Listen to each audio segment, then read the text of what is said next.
Hello, আজকে আরেকটা নতুন ভিডিওতে, ছাদ বাগানের ভিডিওতে, একটা দুঃখের ভিডিওতে আপনাদেরকে স্বাগত জানাচ্ছি। আমাদের গাছগুলোর অবস্থা কি হয়েছে দেখুন। কয়েকটা গাছে পাতা বেঁচে আছে, বাকি সব গাছের পাতা একদম মারা গেছে। কয়েকটা আছে, এগুলো আর না থাকার মুখেই আর কি। বাচ্চা, এই গাছগুলোর পাতাগুলো কি করে মরে গেল? গ্রীষ্মকালের সময়।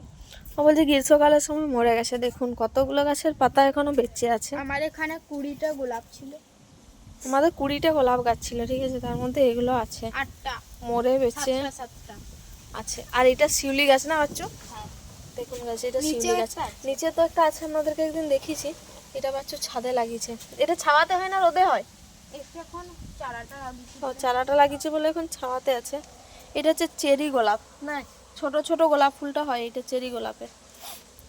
পাতা ফাতা সব নেড়া মুন্ডি হয়ে গেছে আমাদের। যাকগে, এবারে শীতে সব মেরামত করব, ইচ্ছে আছে, দেখা যাক কেমন লাগছে দেখুন।